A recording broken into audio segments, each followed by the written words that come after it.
Hi everyone, Jeff and Raleigh here. Today I'm going to tell you about a couple resources that you can use in your cars, and you'll have them on probably some higher trim levels of popular Toyota models. We'll look at the color head-up display. We're also going to look at the multi-information display, and we're going to look at the dynamic navigation system and the multimedia system, the multimedia touchscreen in your cars. The head-up display, that's a 10-inch color display that you're going to find projecting into your windshield in your line of sight, but it's subtle. The colors are subtle, so it's not like it's overwhelming and you notice it. You can blend it away from your mind if you don't want to see it, and then you can focus in on it if you do want to see it, and it helps limit distractions. The dynamic navigation system that updates in real time so that you can see important information like your coordinates, point of interest, all sorts of things you can do with this thing. And then the multi-information display that gives you lots of information about your vehicle that you might find important. And they're all close to where you should be looking anyway. It's not like you're looking down or anything like that and getting away from where you should be looking. I think you guys will like this. Okay, the first thing we can see, I'm in my driveway right now. We've got on the left, this is for lane departure alert, for radar cruise control and lane tracing assist. We can see we're in park. That's the energy charge meter. We've got miles per hour and the speed limit. So watch this. If I change the radio station, it changes it, but you have to make those changes on your steering wheel to get the radio to change.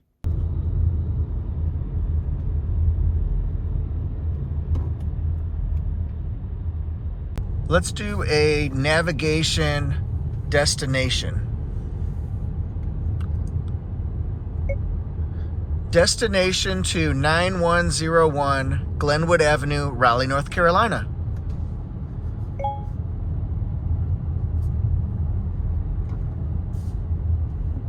Here is the address I found.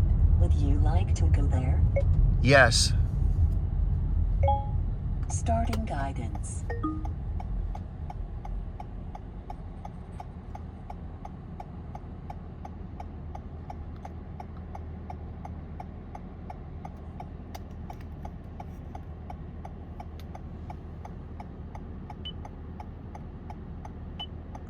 The route guidance will start now. Left turn at the end of the road. At the end of the road.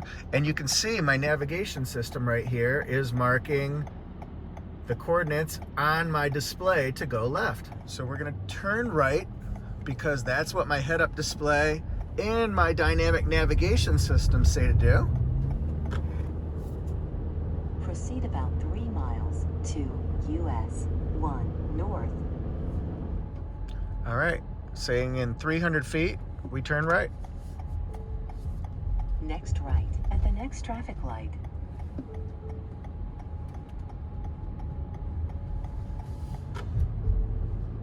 Proceed about 3 miles to the traffic circle.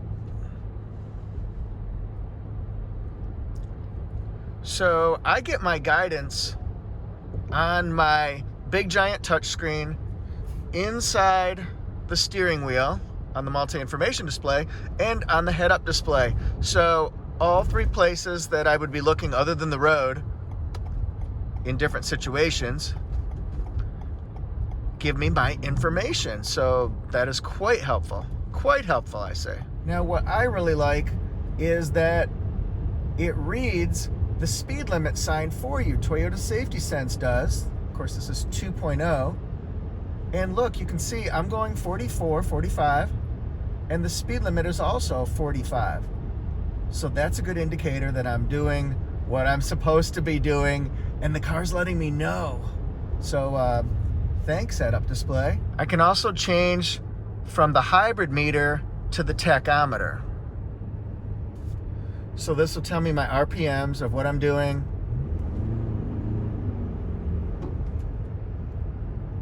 Or if I'm slowing down, of course, it's going to be further down to the left side. So it gives us different pieces of information based on what we want it to do. I like using the hybrid meter myself. I'm going to turn on the car again, because I want you to see what this looks like when the head-up display first comes on. Roads may be icy, 31 degrees. So imagine you get into your car in the morning. Why are you stalking me? Get away. You ever see The Omen? Ah!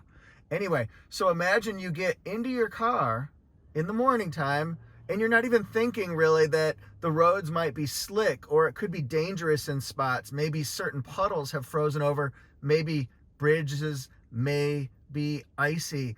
The car gives you a little indicator of that. So I think that's really an important tool that you can use just as a reminder. Obviously, we know when the conditions are right for it to be icy out. But thanks, car. Thanks. All that she wants. And you guys, since I do have this big giant 12.3-inch screen, I just want to show you some of the things that it can do. You can swipe and change the position. You can change different icons on your dynamic navigation, like you can check for coffee houses, groceries, dining, all that kind of stuff. You can show speed limit signs. You can do traffic information, map mode. So you can do 2 maps, maps with a compass. You can do turn by turns, I like. There's a lot going on here, ladies and gentlemen. We can do the climate, heated and for cooled seats. Can do the radio. Can do our trip history, trip info, the energy meter. Yeah, maybe I'll have that one on. Information.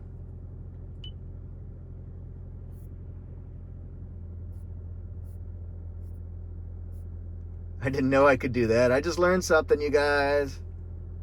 Holla. And I don't really know where this would be too useful, but if I put it into park, it's going to tell me that I'm in park, or reverse.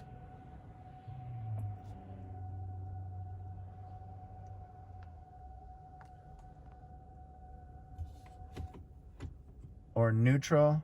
I'm neutral. I feel neutral. Drive. Yeah, let's do drive. And a tip for getting good gas mileage using your EcoScore meter that we see on the multi-information display and on the head-up display is try to get your readings to go as far left as possible. That includes coasting in a little bit longer to lights and stop signs, or taking your foot off going down hills. Now watch, when I hit the accelerator, that's slippery, I don't want to do that. Okay, now when I hit the accelerator, see the bar is going to go all the way over to the highest setting. That means you're getting worse gas mileage. And that's a good indicator that your readings are probably not going to be what you hope they're going to be. So I want to just coast in. And then you'll get better EcoScore and better gas mileage. 3 miles ahead on the route. Road construction. Road construction? What? Yeah, that's very cool. I like that dynamic navigation system because it upgrades immediately right away from settings in the cloud. So it can update with new roads, construction, accidents, and things like that.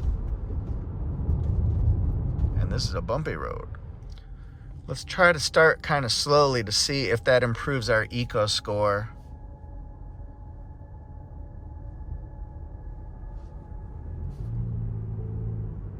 Next right.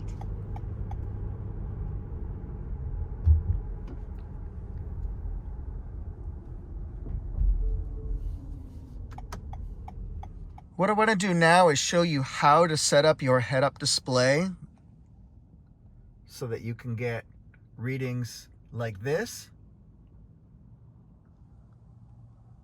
So what we do is we go through our display right here, our multi-information display. Let's get that set up. And then what we want to do is scroll down to settings. And then we're going to go across to HUD, second page.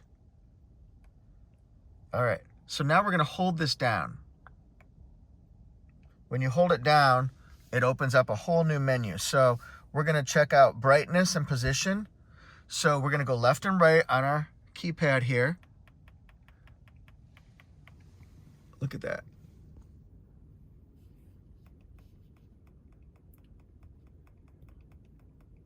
So there's a big range for brightness. Okay, we got it there. Now we can position it up and down by going up and down on our screen. And where this is helpful is if you're taller or shorter, there will be some times where you cannot see this display. So you adjust it accordingly. So if it doesn't work the first time, it could be because your settings are not quite the way you need them to be. I think that's probably good for me. Actually, I probably want it down a little bit. Okay, now we're gonna go away from that. We're gonna go to driving support. Driving support, tachometer meter. What do you want to see there? Do you want the hybrid indicator? Do you want it blank? Okay, it's blank. Do you want the hybrid meter? Let's go a little bit more in detail here. Or do you want your tachometer? So that's how you change that one. And then I just like having it on my hybrid meter, so I'm keeping that on. Now, do you want your navigation on or off? Driving assist off or on? Do you want your compass off or on? And your audio, do you want it off or on? I think I want everything on. And then rotation, I don't really use that one all that much, but I guess you could rotate it.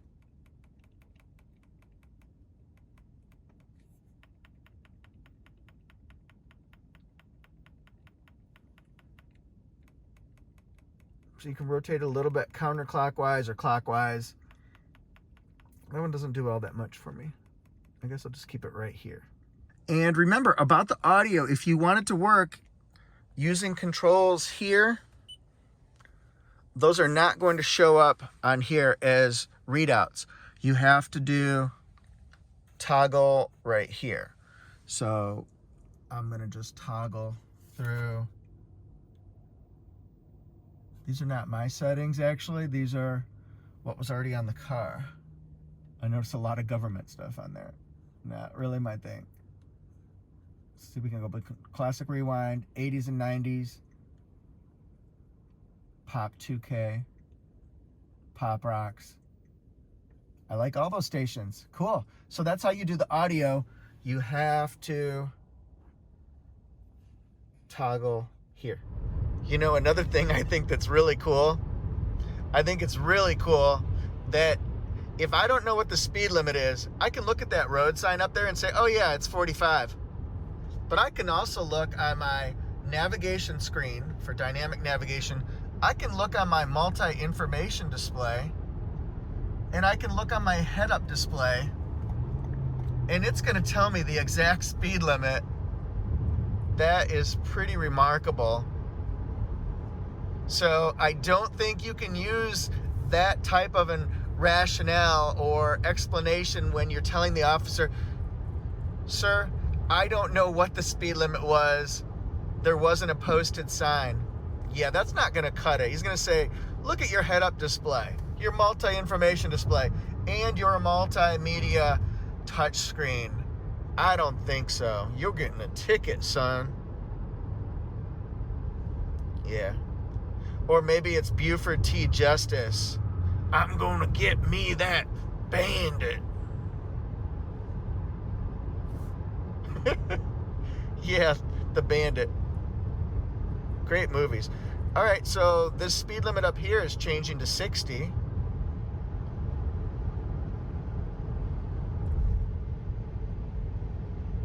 Let's see what changed. Dynamic navigation changed. The multi-information display changed.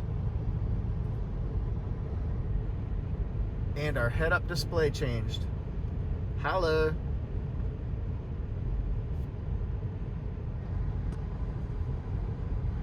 You know, the other thing is, if the sun's hitting you at different angles and stuff like that, Of a mile, keep right onto you can look at different forms of your media, we'll call it. So you can look at different formats based on where the sun's glare is hitting, just because of the time of day. And you can see that the navigation is telling me to cut on over. Keep right onto Cut on over, cut on over, baby. All right, I like that. Proceed about 3 miles on I-540 East.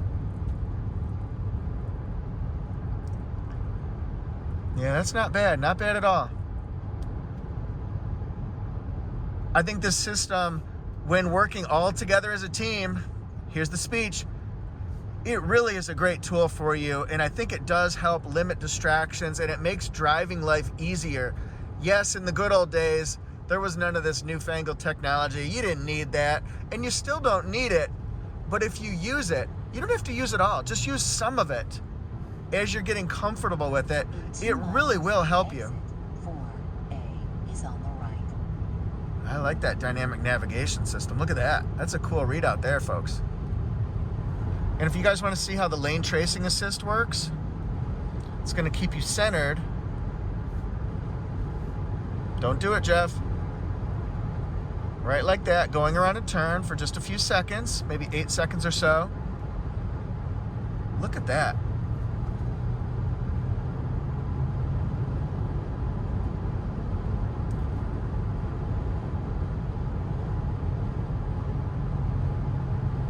These are smart cars. Thank you, Toyota Safety Sense. And where would I use that lane tracing assist? Maybe at the end of a long road trip when I'm getting sleepy and tired and I'm not quite as sharp as I need to be, and I know it. Yeah, lane tracing assist on the highway is a great example of when you could use it. About 1 mile Maybe not so much in heavier traffic, but if you're just cruising along, yeah, keep it on and just see what happens, and, you know, be as sharp as possible. Let's say I want to use this new Stargaze panoramic fixed roof. If I want to change it from frosted to regular view to clear view, see, frosted, clear, frosted, clear. Thanks for watching, everybody. So which of these systems do you think would be beneficial to you? Which ones would you use and which ones would you not use? Do you like the dynamic navigation system? Do you like the fact that you can kind of swipe it over, swipe it down to get different pieces of information? To me, this is nice because then your passenger can just do beep, beep, beep, beep, beep, and then they can change all of the heating settings and cooled settings on your seats. The navigation system, it seems to work real well, and it does update right away. So if there's a change, you're going to know about it. The head-up display, I think once you get your settings right, that's the most important thing. Get your settings right and tell your car what you want to see there. I think that's when you have the best chance for success. And the multi-information display, I love the 7-inch screen. It's bigger and it shows a lot of information about your car. So thanks for watching. Again, please hit like if you enjoyed the video. If you learned one thing, even one thing, if you were entertained a little bit, that'd be great. And if you were somebody who watched it all the way through, congratulations. It's hard to keep your attention for that long. So thanks. I'm glad I could help out. Glad I could make you find something interesting to listen to and to watch. Also hit subscribe and the notification bell. Thank you guys so much. Woo! Appreciate it. We're at 64,000 subscribers. I sure would like to get higher, and you guys can help. Tell a family, a friend, a coworker. Tell anyone. Tell the world. Tell the world. But anyway, I'm on Instagram at ToyotaJeff1. I'm on Facebook at ToyotaJeff. And then I write column. I write Toyota breaking news, reviews, how-tos at torquenews.com/Toyota. So I will see you guys next time.